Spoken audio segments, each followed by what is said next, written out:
आता त्या मान्यवरांच्या हातात आदरणीय अर्घे पाटील सर, आदरणीय सरदार पाटील, आदरणीय अण्णासाहेब गडदे, आदरणीय आप्पासाहेब पाटील, आदरणीय अमोलराव पुजारी, प्रवीण उराती, किरण पाटील सर, मुल्ला सर, सदाशिव कविता बागडी, नागाप्पा शेडिवणी, भाऊराव बिराजदार, राजू पुजारी आणि आदरणीय व्यासपीठ जमलेल्या शेतकरी बाबांनो, तरुण मित्रांनो, माता भगिनी, आमचे चंद्रशेखर असेल, उमदेवरून आलेले आमचा सहकारी दत्ता असेल, परिचित मंडळी व्यासपीठावर आहे, तर सगळ्यांचे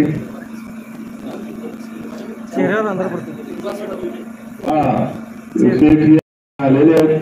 जर काही चार नावं राहिली असतील तर ती लिहून देणाराची चुकी माझी काही नाही.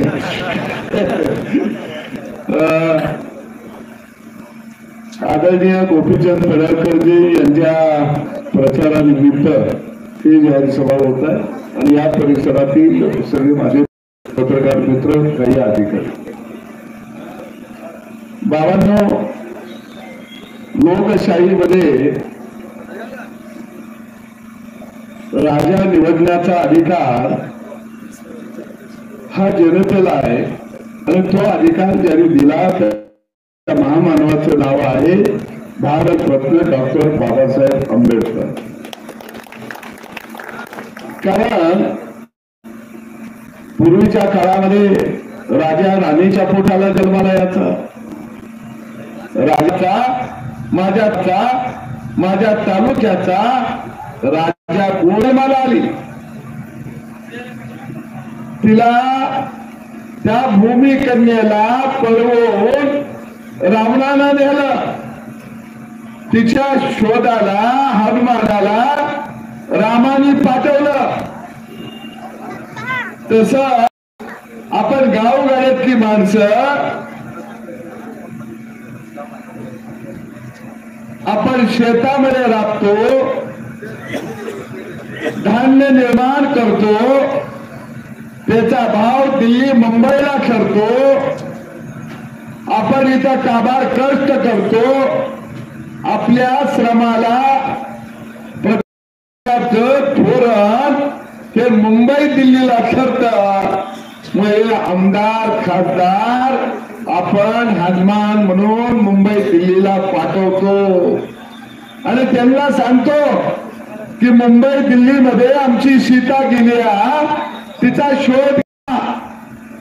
पण बऱ्याच वेळा हे हनुमान माकडांच्या अवलाद निघते, ते शोध घ्यायचा विसरून जातात आणि म्हणून गावगाडा 18-20 दारिद्र्यामध्ये जगायला लागतो. भावांनो, आपण या देशाचे मालक आहे. अरे एका दाण्याचे 1000 दाणे कुठे होतात? आपल्या शेतात.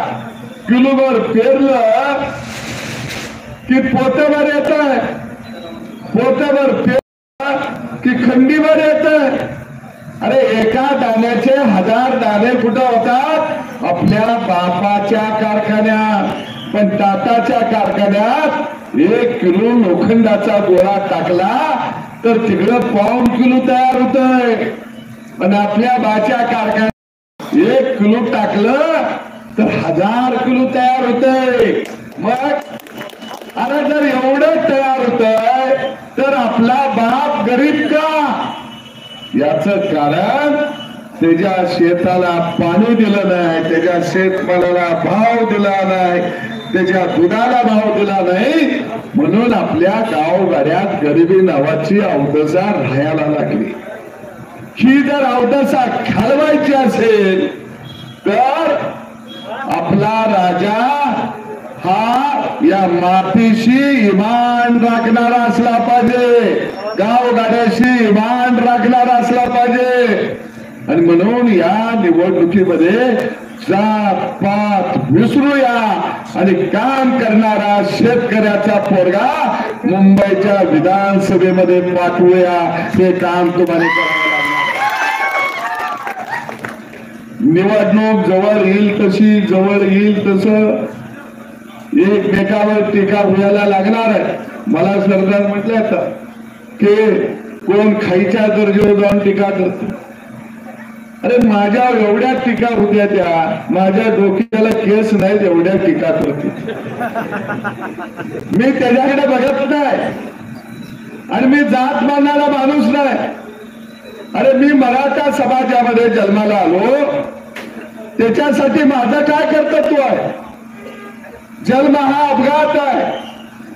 मला जर माहित असतं कुणाच्या घरात जन्माला यायचं तर मी गावगाड्यात जन्माला आलो नसतो.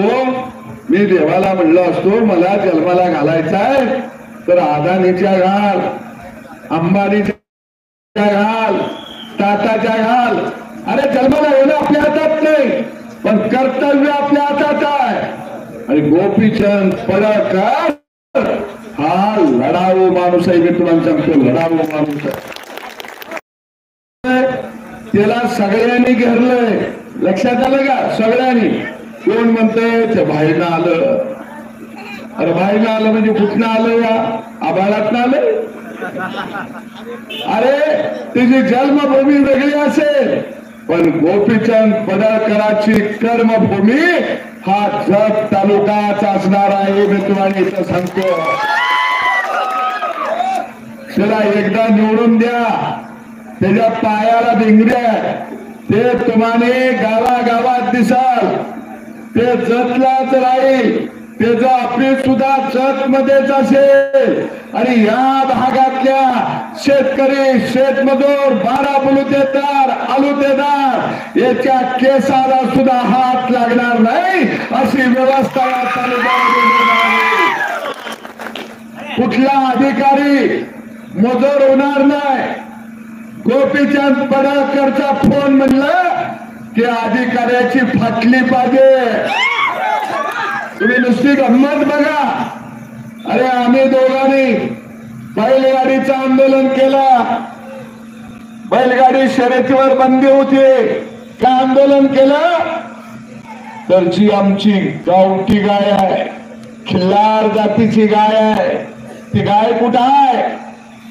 ती जत तालुक्यामध्ये आहे, ती आटपाडीमध्ये आहे, ती माणमध्ये आहे, जिथं दुष्काळ पट्टा आहे, ती सांगोल्यामध्ये आहे, ती मंगळवेढ्यात आहे.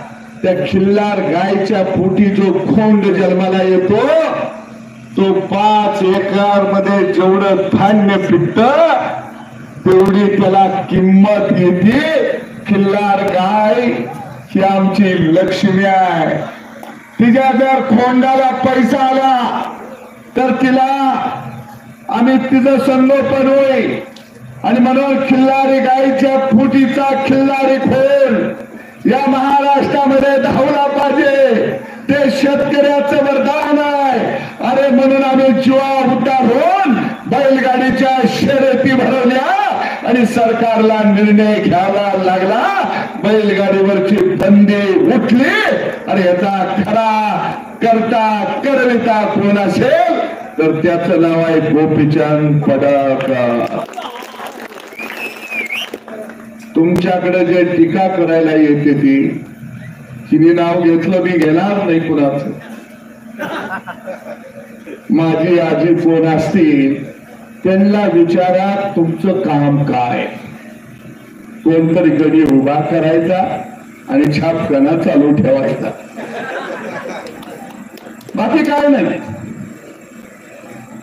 कारण गोपीचंदला पाडायसाठी महाराष्ट्रातले सगळे मोठे नेते कामाला लागले. ती सगळ्यांचं लक्ष जत तालुक्याकडे आहे.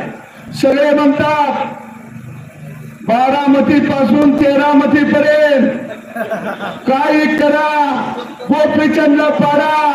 का? ते निवडून आलं तर मंत्री होईल, मंत्री झालं तर महाराष्ट्रामध्ये वाघासारखं आमच्या खुर्च्या डोक्यात येतिल्या त्याच्यासाठी जेवढं लागल तेवढं आम्ही देतो पण तुम्ही त्याला पडा पण त्यांना माहित नाही जत तालुक्यातल्या माय माऊलीनं शेतकऱ्याच्या पोरानं ठरवलं काही झालं तर गोपीचंद पडळकरला आमदार करायचा त्यामुळं हिने काय बी करून दे काय फरक पडत नाही पहिल्यांदा म्हणायचे त्याला तिकीटच मिळत नाही मी काय म्हणलो तो याला तिकीट मिळणार आता मी तुम्हाला सांगतो मला विश्वास आहे तुम्ही याला निवडून देणार बरोबर आहे का आणि याला मी मंत्री करून तुमच्याकडे आणणार हे तुम्हाला मी सांगतो असं म्हणलं की गडी आता झोपत नाही बिन पाण्याच्याच हाणायला लागते पाणी घालीतच नाही तर बरोबर आहे का अध्यक्ष बिन पाण्याची अहो तुम्ही ज्या आमदाराला निवडून गेलं खरं सांगावं त्याने एखादा उद्योग तुमच्या भागात आणला तरुणाच्या हाताला काम दिलं तुमची लेकरं बाळ कुठे कामाला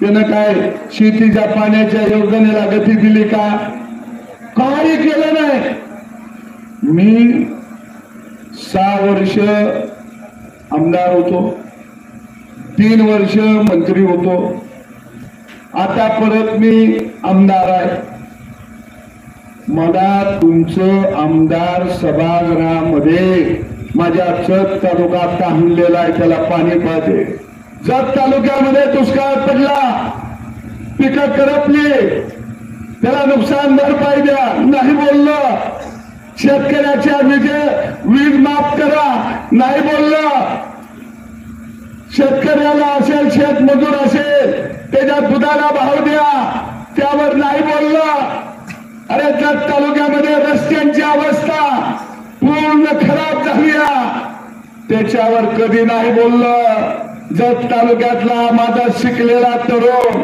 पोटाची खळगी भरायला मुंबईला बेंगलोरला विजापूरला चाललाय अरे त्याला काम द्या ह्याच्यावर तुमचं आमदार कधी सुद्धा बोललं नाही कधी तुमचं आमदार टीव्हीला दिसलं का हो सभागृहात बोललं या बाहेर सगळे चॅनेलवाले आले ते आणि त्याला म्हणायला लागले की सावंत साहेब किती आक्रमक होता कधी बोललं का कधीही बोललं नाही फक्त एकच काम नुसतं आम्ही दिसलो की हातात घालायचा हो हो हो हो हो हो त्याच्या पुढे काही केलं नाही आणि राव असल्या पागलाला तुम्ही निवडून गेलं सा एकदा शहाण्या माणसाला निवडून द्या बघा या जत तालुक्यामध्ये विकास कसा होतो या एकदा शहाण्या माणसाला द्या त्यांना वाटतंय आमच्याकडे माल लय आहे त्यांनी प्लॅनिंग केलंय काय डॉक्टर बिक्टर सलीवर पाठवले ते मला काय काय लोक सांगते ते तिनं सगळीकडे माल पोच केलाय आता गावातलं काय काय पुढारी तणगायला लागला असतील लागले ते का जे पुढारी 5 वर्ष तुम्हाला बोलवत नाही ते आता सकाळी 7 वाजताच आंघोळ करून पारावर येत असाल येते का लवकर आता तुम्हाला बोलवणार काय तुकाराम काय चाललंय सकाराम काय चाललंय ते आता म्हणणार संध्याकाळी जेवायला या वस्ती व्यवस्था केली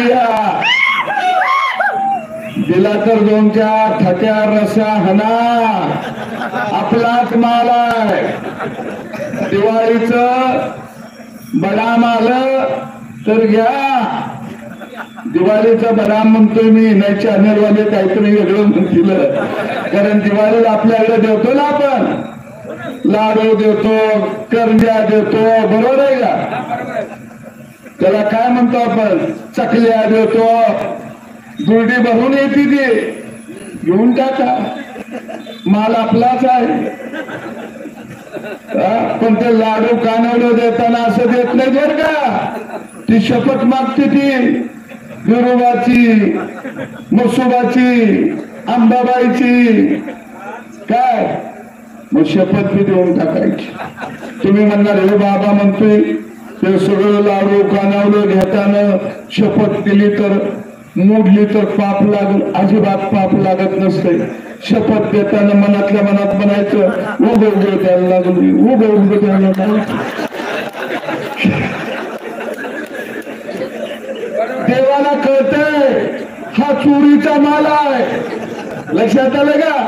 हे लाडू कानावलं कर्जा कशाचे त्या चोरीचा माल आहे. आणि म्हणून भावांनो मी तुम्हाला सांगतो त्यांना विचारा आम्ही बाबा तुला मत द्यायला तयार आहे पण तुमचं सरकार केंद्रात आहे का? नाही. केंद्रात सरकार नरेंद्र मोदींचं. अरे जर हा जत तालुका सगळा हिरवागार व्हायचा असेल तर केंद्राचं सरकार आपल्या बरोबर लागेल. आणि मी आज तुम्हाला सांगतो गोपीचंद पडळकरला आमदार करा. हा सगळा जत तालुका हिरवागार केल्याशिवाय आम्ही शांत बसणार नाही.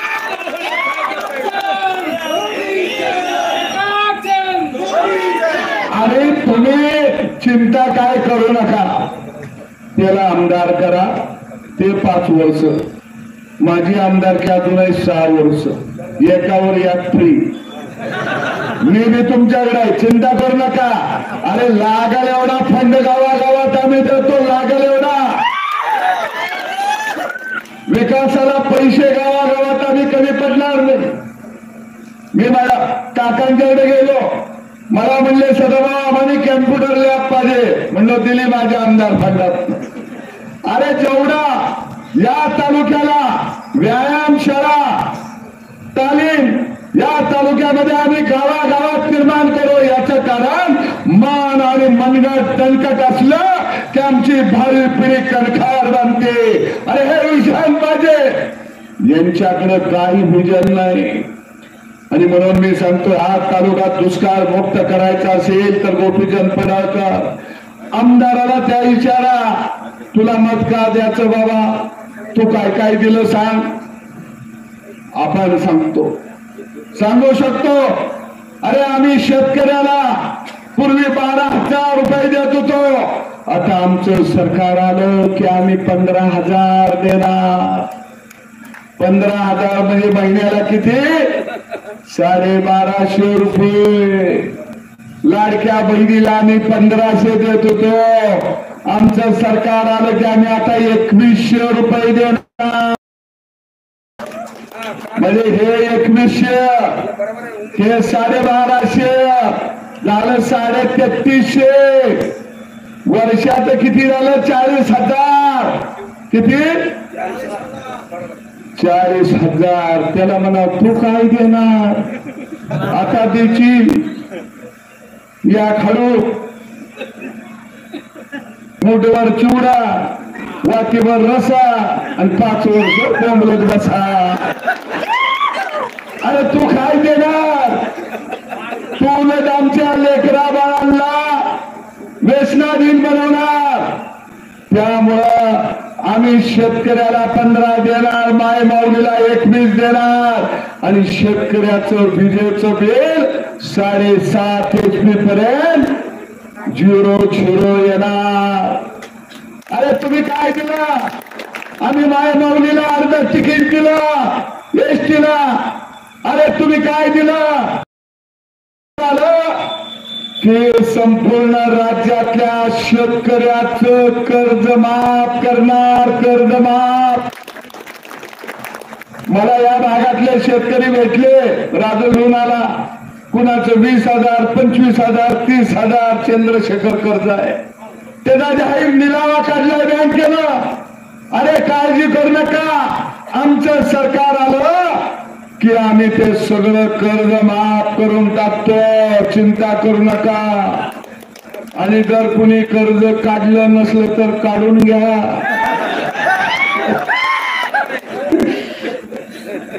अरे एवढं आम्ही करणार.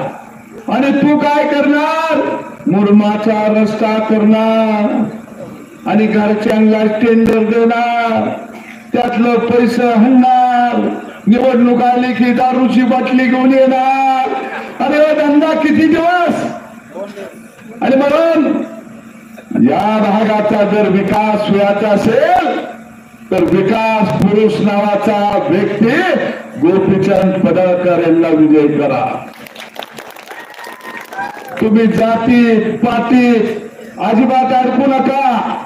ते तुम्हाला काही सांगायला येतील, तिकडे लक्ष देऊ नका. बर भाकरी फिरवायची आपल्या हातात आहे. एकदा भाकरी फिरवूया. 5 वर्षासाठी नवबियाणं शेतामध्ये पेरूया. चांगलं पीक आलं तर पुढची पेरणी करूया. फक्त 5 वर्ष. आणि मला खात्री आहे गोपीचंद पडळकर हा फार मोठा माणूस आहे आणि ते एवढं बेभान आहे. त्याला काही नाही, त्याला फक्त जनतेची सेवा करायची आहे. तो माणूस रात्रंदिवस धावणारा माणूस आहे. अरे म्हणून आमच्या संजय तिलीच्या गावाजवळ 2000 एकरावरती MIDC आणली. 2000 एकरावरती. आणि ती MIDC दिली सांगायला कोण आलं काल? राज्याचा उद्योग मंत्री आला उदय सामंत. आणि त्यांनी सांगितलं गोपीचंद पडळकरांच्या तगाद्यामुळं मी जत तालुक्याला 2000 एकरावरती MIDC दिली. नुसती MIDC आणून आपण थांबणार नाही. आपण मोठे उद्योग तिथे आणणार. आणि किमान 5 वर्षामध्ये या जत तालुक्यातल्या 20,000 तरुणाच्या हाताला काम देणार. 20,000 तरुणाच्या हाताला. आम्ही एवढ्यावर थांबत नाही. एकदा सूर धरला, मी सांगतो आमचा प्लॅन. आम्ही उद्योग MIDC आणणार. मोठा दूध संघ सुद्धा या तालुक्यात उभा करणार. घर तिथं गाईचा गोटा, घर तिथं म्हैशीचा गोटा उभा करणार. एवढ्यावर थांबणार नाही. या तालुक्यामध्ये एक सूत गिरण सुद्धा आम्ही मंजूर करून आणणार. कारण इथल्या तरुणाला काम देणार. एवढ्यावर आम्ही थांबणार नाही. तर या तालुक्यातल्या माय माऊलीला काम मिळालं पाहिजे.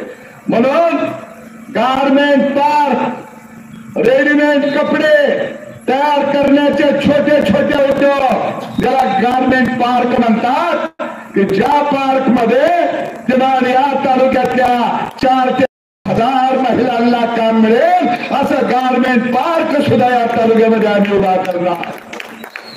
5 वर्ष आम्हाला दुसरं आहे काय काम? आम्हाला यांच्याकडे काय पैसे गोळा करून मुंबईला येशीत राहायचं नाही. अरे आम्हाला झाडाची सावली आणि जमिनीवरती बसायला जागा मिळाला की गोपीचंद पडळकर आणि सदाभाऊ खुश. अरे आम्ही काय धनदांडग्याची लेकरं नाही. माझं घर, आमचे नेते, काय नाव तुझं बाबा? ईश्वर काय नागनाथ इकडे. म्हणजे हा माझा खास विश्वासू जबरदस्त माणूस आहे. काय इकडे या म्हणलं? अरे मी आमदार झाल्यानंतर माझ्यासाठी हा माणूस मैदानात नाचला होता. इस्लामपूरच्या सभेमध्ये ज्यावेळी बावनकुळे साहेब आले त्यावेळी हा माणूस जीवाच्या अंखात माझ्या नावाचा जयघोष करत होता. आणि तो सांगत होता की सदाभाऊला एक आमदार बनवा. अरे सदाभाऊ खोत आमदार झाला तो अशा माणसांच्या आशीर्वादामुळे आमदार झाला हे तुम्हाला मी सांगतो. अरे सामान्य माणसानं अरे आम्हाला उभा केलं.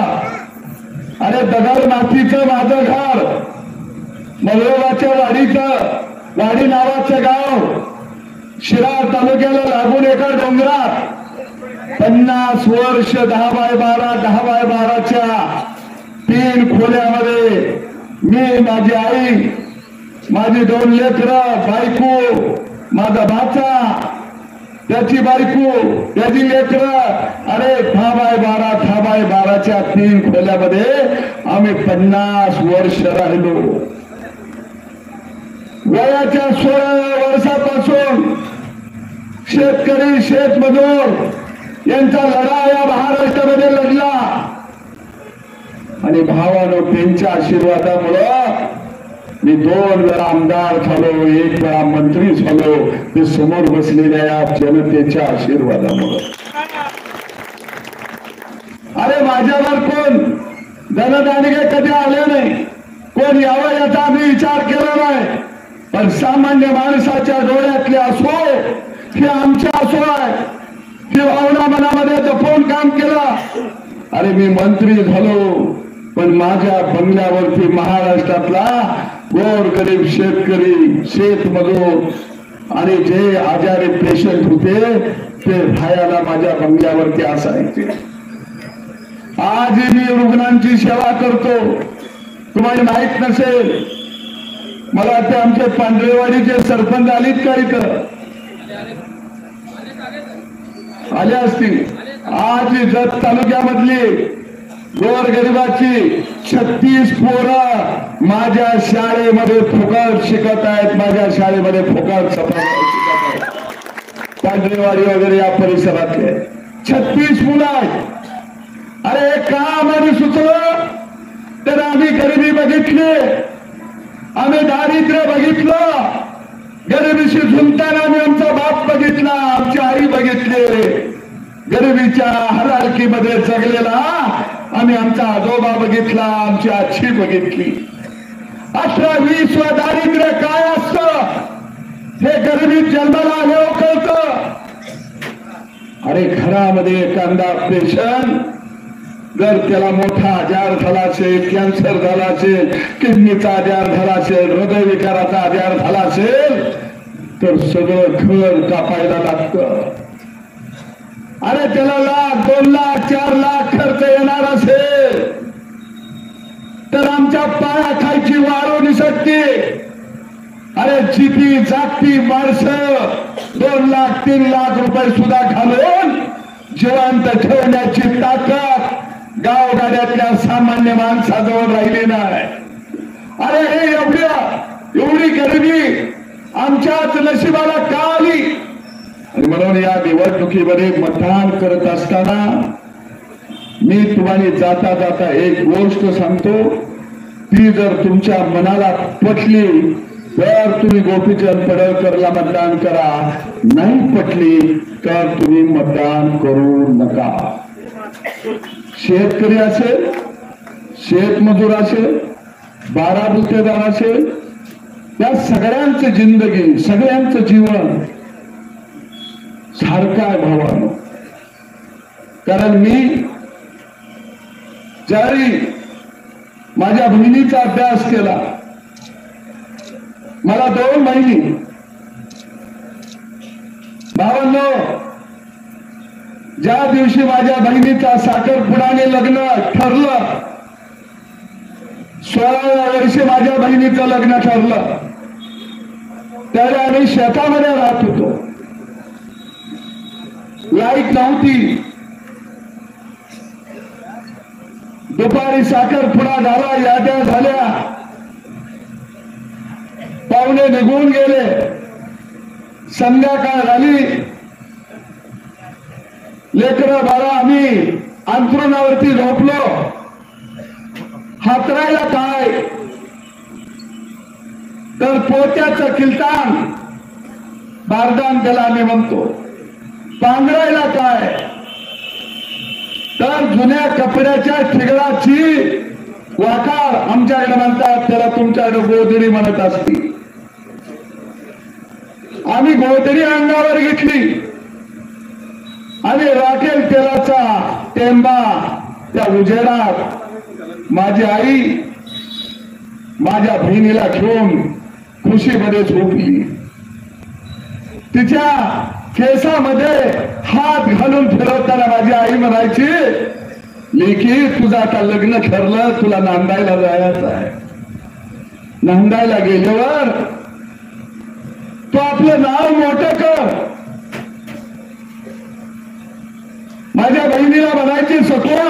तू गरिबीत वाढलीस, तू गरिबीत वाढलीस. लेखी तुला मी कधी कापडदाराच्या दुकानात घेऊन गेलो नाही आणि तुला विचारलं नाही ह्यातलं तुला चिंदूक कोणतं आवडतं. माझ्या बहिणीला माझ्या आई म्हणत होते, अगं लेखी तुला मी सोनाराच्या दुकानात नाही घेऊन गेलो, तुला नाही पोडावळा बे दाखवला, पण लेखी या गरिबीत सुद्धा मी तुला लहानाची मोठी केली. चुलीचं लाकूड चुलीला जळलं पाहिजे. माझ्या आईला माझी बहीण म्हणली, आई तुझं नाक खाली होणार नाही, तुला कमीपणा येणार नाही. आई मी तिथं असेल त्या परिस्थितीशी झगडन, पण आई मी तुला सांगतो, तुला कितीही राग आला तर माझ्या भावाला कधी काय बोलू नको. अरे त्या लेकीला आपण काय नाही देऊ शकलो, ती लेक काळजी कुणाची करती, भावाची करती. अरे ज्या लेकीला आपण काय नाही देऊ शकलो, ती लेक आपल्या आईला सांगत असते, आई माझा बाप शेतामध्ये उन्हातानामध्ये कामार कष्ट करतोय, आई माझा बाप शेतात आला की त्याला हातपाय धुवायला गरम पाणी करून दे, गरम पाणी. आई माझ्या बापाच्या पोटाला जप, आई त्याला माझ्या बाळानं हा संसार उभा केलाय. अरे हे दारिद्र्य आहे आमच्या लेकीबाईंच, हा स्वाभिमान आहे आमच्या गाववाड्याचा. अरे ह्या निवडणुका आम्ही गोपीचंद असेल, सदाराव असेल, या राजकारणामध्ये आम्ही पैसे कमवायसाठी नाही आलो, आम्ही गावागावामध्ये गुंड पेसायसाठी नाही आलो, आम्ही राजकारणामध्ये आलो ते आमच्या लेखी बाळींच्या डोळ्यातलं पाणी पुसण्यासाठी आलो. गावगाडा सन्मान करायचं. अरे ह्यासाठी आम्ही राजकारणात आलो. आम्ही गाड्यातलं बसून गरवण्यासाठी राजकारणामध्ये नाही आलो. आम्हाला कुणीतरी साहेब म्हणावं, हलग्या लावून वाजवीत आणावं, आमच्यावर फुलं उधळावी ती, त्यासाठी आम्ही नाही आलो. मुरमात डांबरीकरणात पैसा खाण्यासाठी राजकारणात नाही आलो. अरे आम्ही राजकारणामध्ये आलो ते या गावगाड्यातल्या करपलेल्या चेहऱ्यांच्या वरती हास्य फुललं पाहिजे, आनंद आला पाहिजे, यासाठी आम्ही राजकारणामध्ये आलो, यासाठी राजकारणात आलो. भावानो मी काय पागल आहे का? मी माझ्याकडे अनेक मतदारसंघ आहे. मी माझ्या मतदारसंघातल्या सभा येतो, रात्री मी 3-4 वाजता जतला मुक्कामला येतो, दिवसभर तुमच्याकडे फिरतो, परत मी शिराळा इस्लामपूर त्या भागातल्या सभेला संध्याकाळी जातो, तिथल्या सभा झाल्या की मी रात्रीचा इथे येतो. आता मी तुमची सभा करणार, जतला बैठक घेणार. उद्या सकाळी 10 वाजता माझी सभा रत्नागिरीला आहे, दुपारी राजापूरला, परत संध्याकाळी 32 शिराळा 3 सभा आहे. परत मी मुंबईला उद्या संध्याकाळी जाणार आहे. परवा दिवशी माझे मुंबईत कार्यक्रम आहे, परत तिथला करून 1 वाजता मी परत वारल्यातल्या सभेला येणार आहे मुंबईवरनं. म्हणून आम्ही का करतोय याच कारण की मातीतली माणसं ही जपली पाहिजे ती, कारण मातीतल्या माणसांना मातीचं दुःख कळू शकतं, बाकी कुणालाही कळू शकत नाही. आणि म्हणून जत तालुक्यातल्या संघ हे गाव ऐतिहासिक आहे. या संघ गावामधून अनेक आंदोलन उभा राहिली. संघ तालुका झाला पाहिजे, अनेक आंदोलन या मातीनं केलेले आहे. पाण्याचं आंदोलन इथूनच उभं राहिलं. विजेच्या कर्जाच्या माफीचं आंदोलन इथूनच उभं राहिलं. या पवित्र भूमीवरती मी अनेक वेळा आलोया, कारण ही संकची माती ही लढाऊ माती आहे. आणि ही माती गोपीचंद या लेकराला पंखाखाली ठेवून अगदी उंच उंच भरारी मारल्याशिवाय थांबणार नाही एवढी अपेक्षा व्यक्त करतो. आणि तुम्हाला हे चिन्ह देण्यात ठेवा. धन्यवाद. जय